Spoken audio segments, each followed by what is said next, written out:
ఓం త్వమేవ మాతా చ పితా త్వమేవ బంధుశ్చ సఖా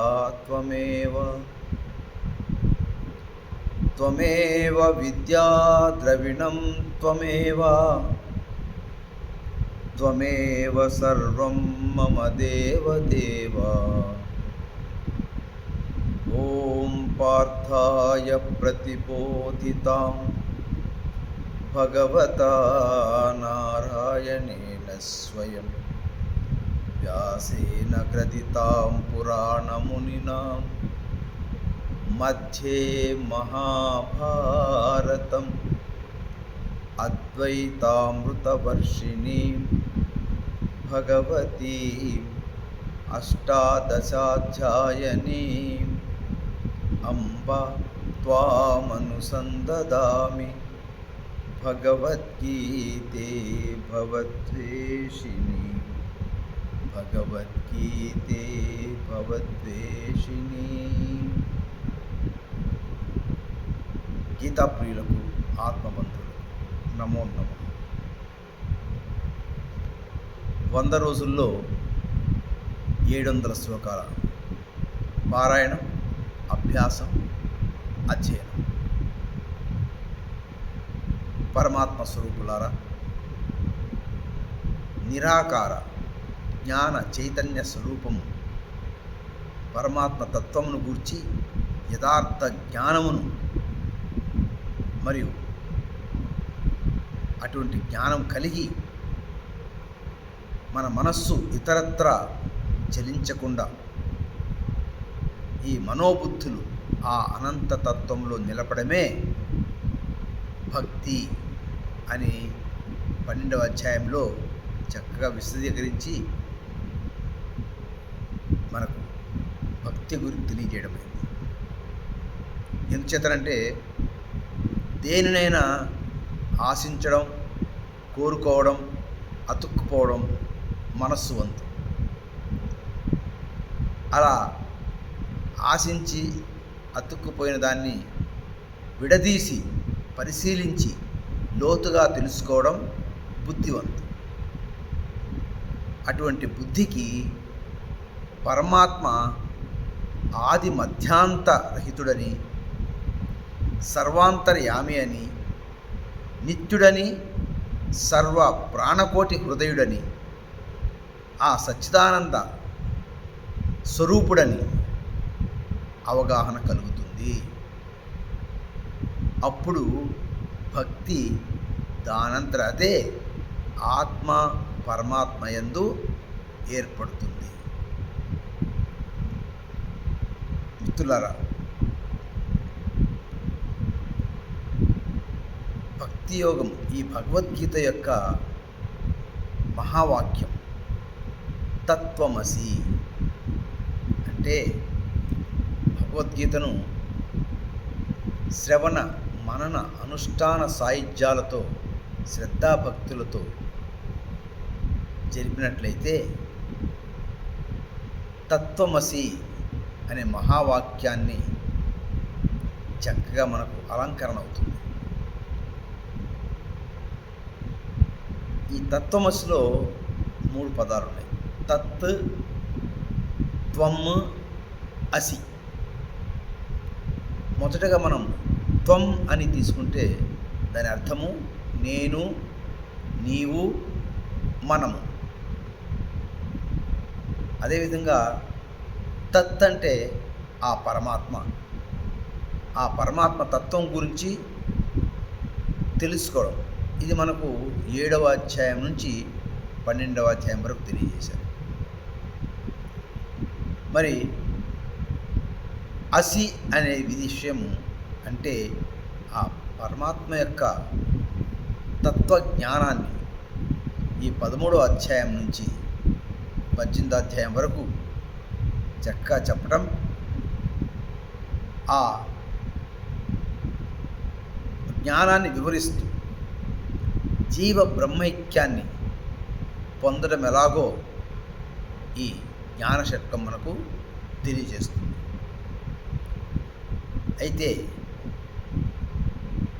మన ఈ 13వ అధ్యాయము, 14వ అధ్యాయము, 16వ అధ్యాయము మరియు 17వ అధ్యాయాలు విభాగ యోగాలుగా ఇది నామకరణం చేయబడింది. అంటే ఆ పరమాత్మకు మానవునకు మధ్య ఈ జీవ బ్రహ్మైక్యానికి ఏమేమి అడ్డంకులు ఉన్నాయో, అంటే ఆ పరమాత్మకు చేరడానికి ఎటువంటి ఆటంకాలు ఉన్నాయో, ఉండగలవో వాటిని విభాగించి విడదీసి వివరించడం. కాబట్టి ఈ అధ్యాయానికి క్షేత్రజ్ఞ విభాగ యోగం అని పిలువబడుతున్నది. మిత్రులారా, క్షేత్రము అంటే నశించే శరీరాలు. ఏమండి? అంటే నిరంతరము మార్పు చెందే ప్రపంచం. ఇక్కడ శరీరం అని చెప్పడం జరిగింది, ప్రపంచం అని చెప్పడం జరిగింది. అంటే వ్యష్టిగా శరీరము, సమిష్టిగా ప్రపంచం. కానీ ఈ నశించే శరీరంలో ఉండి శరీరాన్ని, ప్రపంచాన్ని తెలుసుకునేవాడు క్షేత్రజ్ఞుడు అనబడతాడు. అసలు మనమెవరమో, మానవ జన్మ ఎందుకు వచ్చిందో, దీని పర్యవసానం ఏమిటో, మానవ జన్మకు గల ప్రధాన లక్ష్యం ఏమిటో ఈ క్షేత్రాన్ని విశ్లేషించి పూర్తిగా తెలుసుకొని ఆ క్షేత్రాన్ని నుండి క్షేత్రజ్ఞుని విడదీసి తెలుసుకునే తెలివినే, ప్రజ్ఞనే క్షేత్రజ్ఞుడు అంటారు. కావున క్షేత్రజ్ఞుడు అంటే క్షేత్రం వలె స్థూలం కాదు. క్షేత్రజ్ఞుడు అంటే క్షేత్రం వలె, అంటే శరీరం వలె, ప్రపంచం వలె స్థూలం కాదు. అహంకారం కాదు, ఆకారం కాదు. క్షేత్రంలో నుండి సర్వాన్ని తెలుసుకునే తెలివే, ప్రజ్ఞే, జ్ఞాన చైతన్యమే. అదే ఆత్మ క్షేత్రజ్ఞుడు. అలా క్షేత్రం నుండి క్షేత్రజ్ఞుడిని విడదీసి చూపడం, మన చేత అధ్యయనం చేయించే ఈ అధ్యాయమును క్షేత్రజ్ఞ విభాగ యోగము అని అంటారు. మరి దీంట్లో 1వ శ్లోకం నుంచి 8వ శ్లోకం వరకు చెప్పుకుందాం. శ్రీ భగవాను వాచ: ఇదం శరీరం కౌంతేయ, ఇదం శరీరం కౌంతేయ క్షేత్రమిత్యభిధీయతే, ఏతద్యో వేత్తి తం ప్రాహుః క్షేత్రజ్ఞ ఇతి తద్విదః. తద్విదః అంటే తత్ ప్లస్ త్వా ప్లస్ విదః. ఆ పరమాత్మ నీవే, నేనే, మనమే అని తెలుసుకున్నవారు. ఏమండి? ఇక్కడి నుంచి అటువంటి జ్ఞానము, జ్ఞానతత్వాన్ని పరమాత్మ తెలియజేస్తున్నారు. ఓ అర్జున, ఈ శరీరాలను పట్టి ఉంచే ప్రపంచాన్ని క్షేత్రమని చెప్పబడుతుంది. ఆ క్షేత్రంలో ఉండి సర్వాన్ని తెలుసుకునే తెలివి, తత్వాన్ని క్షేత్రజ్ఞుడని తత్వవేత్తలు చెప్పుచున్నారు. అంటే వ్యష్టిగా శరీరము, సమిష్టిగా ప్రపంచము, దాన్ని మనం క్షేత్రము, క్షేత్రజ్ఞుడు అని చెప్పబడుతుంది. ఏమండి? మరి ఆ సమస్త ప్రాణులయందు, ఈ ప్రపంచములోనూ క్షేత్రజ్ఞుడుగా, నేనుగా అనే సంజ్ఞ నుండి తెలుసుకునే తెలివి తానని ఆత్మేనని, పరమాత్మేనని, పరమాత్మ యొక్క చైతన్య తత్వమేనని ఈ యొక్క 2వ శ్లోకంలో తెలియజేస్తున్నారు. క్షేత్రజ్ఞం చాపి మాం విద్ధి సర్వక్షేత్రేషు భారత. సర్వక్షేత్రేషు, అన్ని ప్రాణుల్లో, అన్ని శరీరంలో ఈ క్షేత్రము స్థితమై ఉన్నది. క్షేత్రజ్ఞయో జ్ఞానం యత్తజ్ఞానం మతం మమ. ఓ అర్జున, జగత్తులోనూ అన్ని శరీరాల్లోనూ ఉండి తెలుసుకునే సత్ అనగా క్షేత్రజ్ఞునిగా, జ్ఞాన చైతన్యాత్మగా తెలుసుకో. ఈ విధంగా క్షేత్రజ్ఞుల గురించి తెలుసుకునే ప్రజ్ఞ, తెలివి, ఆత్మ ఏదైతే ఉన్నదో అదే వాస్తవంగా సర్వమానవాళి తెలుసుకోవలసిన తత్వమని నా అభిప్రాయము అని పరమాత్మ తెలుస్తున్నాడు. అంటే జ్ఞాన చైతన్యమే ప్రజ్ఞానం బ్రహ్మ. ఈ జ్ఞానము ప్రతి ఒక్కరిలో వేరువేరుగా ఉన్నట్లున్నా ఏకమైన ఆ అనంతతత్వమే అందరిలోనూ ఉన్నది.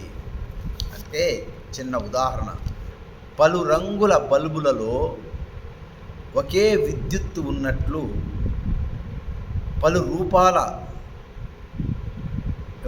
పలు రూపాల శరీరాలలో ఒకే జ్ఞాన చైతన్య తత్వం ఉన్నది. మరి ఆ నేను అనగా ఎవరో ఏదో దానిని కూర్చి తెలియపరిచే జ్ఞానమే ఆత్మజ్ఞానం. ఏమండి, నేను అంటే శరీరం కాదు. ఇక్కడ నేను అంటే లోపల ఉన్నటువంటి ఆత్మ, దాన్ని క్షేత్రజ్ఞుడు అంటాం. దాని గురించి తెలియపరిచే జ్ఞానమే ఆత్మజ్ఞానం. అంటే మానవ జన్మ ప్రాప్తించినందుకు మనం తెలుసుకోవలసిన ప్రథమ కర్తవ్యమే ఇది, ఆత్మను తెలుసుకోవడం. ఏమండి, క్షేత్రజ్ఞుని గురించి తెలియజెప్పే ఆధ్యాత్మిక శాస్త్రమే శ్రీమద్ భగవద్గీత, పరతత్వ బోధిని.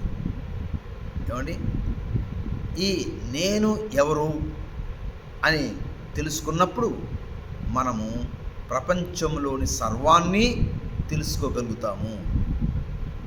ఆత్మను తెలుసుకుంటే సర్వాన్ని తెలుసుకున్నట్టే. అందుకనే ఆత్మధర్మాన్ని చెప్పడానికే పరమాత్మ అవతరించాడు, కృష్ణ భగవాన్.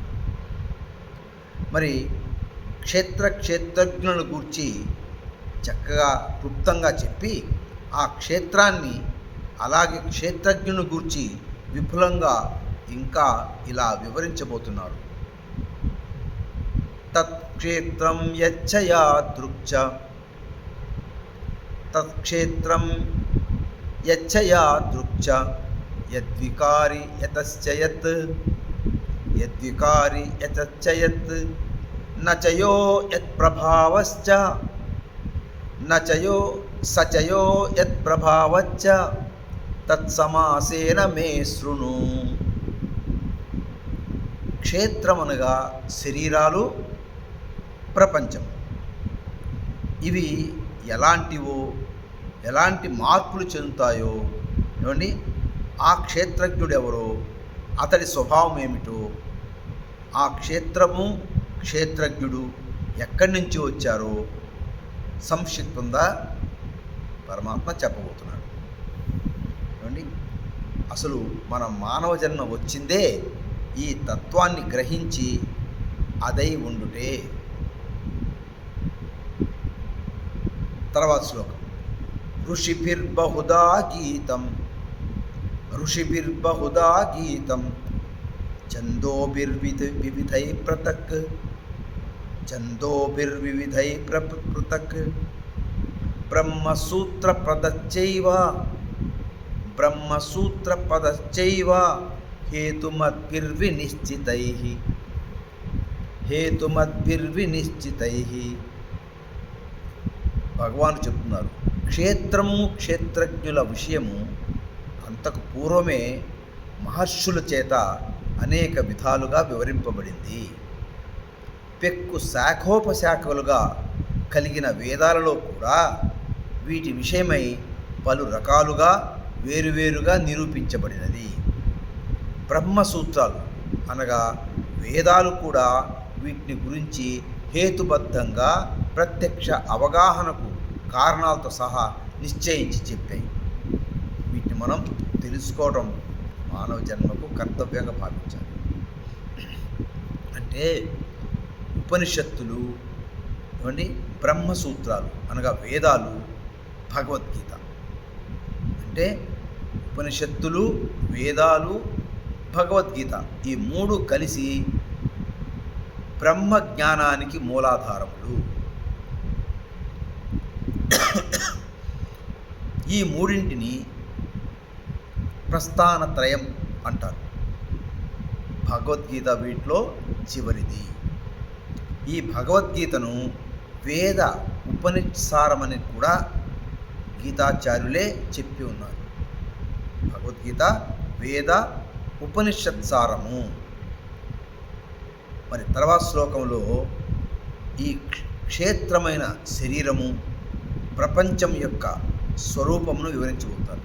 శరీరం అంటే వ్యష్టి, ప్రపంచం అంటే సమిష్టి, మైక్రో మ్యాక్రో లెవెల్స్. మహాభూతాన్యహంకారో మహాభూతాన్యహంకారో బుద్ధిరవ్యక్తమేవ చ ఇంద్రియాణి దశేకం చ పంచచేంద్రియగోచరాః. పంచమహాభూతాలు అంటే భూమి, నీరు, గాలి, ఉష్ణము, ఆకాశం. అహంకారము, బుద్ధి, వాసనలతో కూడిన అవ్యక్తమైన నేను, నాదనే జీవాంశ. ఈ ఎనిమిదింటినే అష్టవిధ ప్రకృతి అంటారు. ఏమండి? అదేవిధంగా పంచ జ్ఞానేంద్రియాలు, పంచ కర్మేంద్రియాలు, మనస్సు, పంచ జ్ఞానేంద్రియ గోచర విషయాలు అనగా శబ్ద, స్పర్శ, రూప, రసగంధాలు. ఈ మొత్తము 24. దీనినే చతుర్వింశతి తత్వమైన ప్రకృతి, దీనినే క్షేత్రం అని అంటారు. ఏమండి? అంటే క్షేత్రం అనగా సర్వ ఉపాధులు అంటే శరీరాలు మరియు ప్రపంచము మొత్తం కలిసి క్షేత్రము అంటారు. ఏమండి? మరి తర్వాత శ్లోకంలో క్షేత్రం అంటే శరీరము, ప్రపంచం యొక్క వికారాలతో కూడిన మానవ ప్రకృతి స్వభావాన్ని వివరించబోతున్నారు. మానవ ప్రకృతి స్వభావం ఇచ్ఛాద్వేష సుఖం దుఃఖం సంఘాతశ్చేతనా ధృతిః ఏతత్క్షేత్రం సమాసేన సవికారముదాహృతం.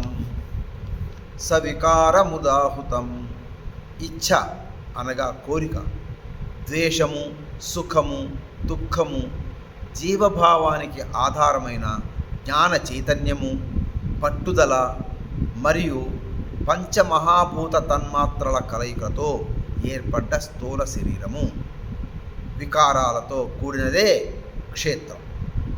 అంటే వ్యష్టి స్థాయిలో శరీరము, సమిష్టి స్థాయిలో ప్రపంచమని చెప్పబడినది. మరి ఈ శ్లోకంలో పరమాత్మ జీవాత్మ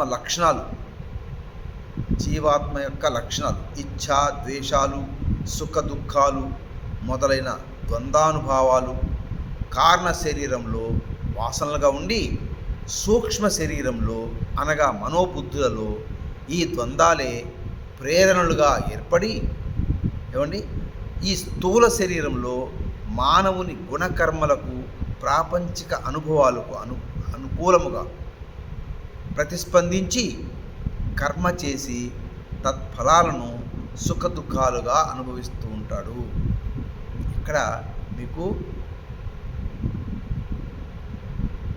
కారణ శరీరము, సూక్ష్మ శరీరము, స్థూల శరీరం, ఈ మూడింటి గురించి మనం తెలుసుకోవాలి.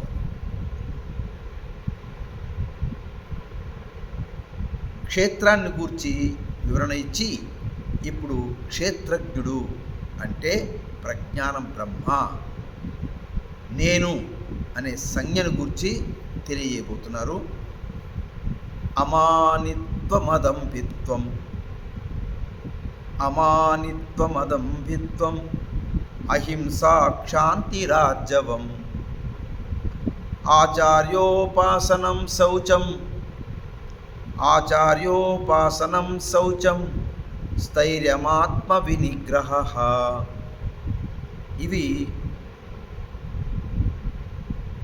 ఆత్మ యొక్క లక్షణాలు. క్షేత్రజ్ఞుడు అంటే ఆత్మ లక్షణాల సంపుటి. దీంట్లో ఒక 20 లక్షణాలు చక్కగా చెప్పి ఈ శ్లోకంలో 9 ఆత్మ లక్షణాలు చెప్పడం జరిగింది. ఏమండి, అమానిత్వం అంటే తనను తాను పొగుడుకోకపోవడమే. అదంభిత్వం అంటే దంభము లేకపోవడమే. అహింస, హింస చేయకపోవడమే. క్షాంతి, ఓర్పు కలిగి ఉండడం. ఆర్జవం, నిజాయితీ. ఆచార్య ఉపాసనం అంటే గురు సేవనలు, గురువులను సేవించడం. శౌచం అంటే బాహ్యాంతర శుచిత్వం, శారీరక శౌచము, అంతఃకరణ శౌచం. స్థైర్యం అంటే పట్టుదల. ఆత్మ నిగ్రహ అంటే ఇంద్రియ మనస్సులను బావుగా నిగ్రహించుట. ఇవి 9 లక్షణాలుగా ఈ శ్లోకంలో చెప్పి మిగతా 11 లక్షణాలు తర్వాత శ్లోకాల్లో చెప్తారు. ఏమండి,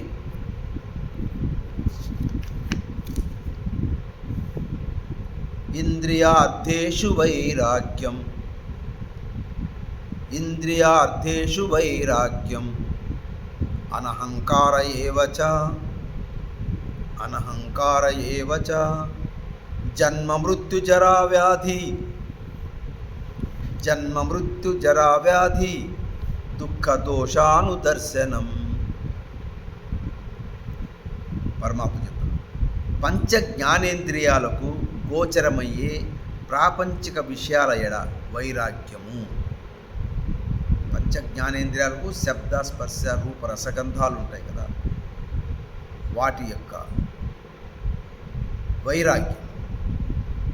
తర్వాత నేను, నాది అనే అహంకార మమకారాలు లేకపోవడం.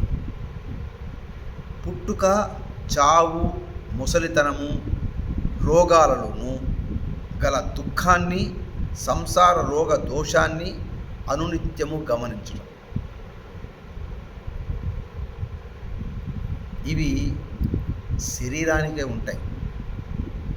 పుట్టుక, చావు, ముసలితనం, రోగాలు. కానీ ఇక్కడ చెప్పబడేది ఆత్మ లక్షణాలు.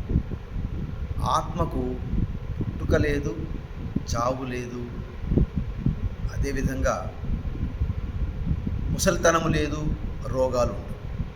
అందుకని ఆత్మభావంతో మెలగడము ఎంతో శ్రేయస్కరం. ఏమండి, మరి ఈ శ్లోకంలో ఒక 3 లక్షణాలు చెప్పడం జరిగింది.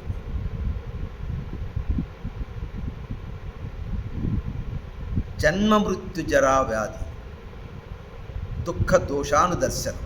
ఇది కొద్ది విషయం తెలుసుకుంటే, అంటే ఈ శరీరంతో ఈ 4 మనం అనుభవించవలసిందే. ఇవి దోషయుక్తమైనవి. నేను ఆత్మను కదా, ఇవెందుకున్నాయి? ఉంటే అలాంటి జీవితంపై ఆకర్షణ తగ్గాలంటే అందులోని దోషాలను నిరంతరం జ్ఞాపకం చేసుకోవాలి. జీవితంలో ఈ ముఖ్య ఘట్టాలు ఏంటవి? జన్మ, మృత్యువు, జర అంటే ముసల్తనము, రోగాలు. ఎవ్వరు తప్పించుకోలేని ఘట్టాలు. ఏమండి? ఇవి శరీరం ఉన్నంత వరకు ప్రతి ఒక్కరూ అనుభవించవలసినదే. వాటిలోని దోషాలు అనునిత్యము గుర్తుంచుకున్నంత కాలం జీవితంపై వెగటు రాక తప్పదు. ఈ విధంగా సాధకుడు వైరాగ్యాభ్యాసం నిరంతరం చేయాలి. ఏమండి? ఇవి 3 అంటే వైరాగ్యం, అహంకారం, జన్మ మృత్యు జరా వ్యాధి దుఃఖ దోషం. ఈ 3 లక్షణాలు, మొత్తం 12 లక్షణాలు ఇప్పుడు అవుతాయి. మిగతావి తెలుసుకుందాం. ఓం తత్సత్. సర్వే జనా సుఖినో భవంతు. సర్వే సంభవంతు.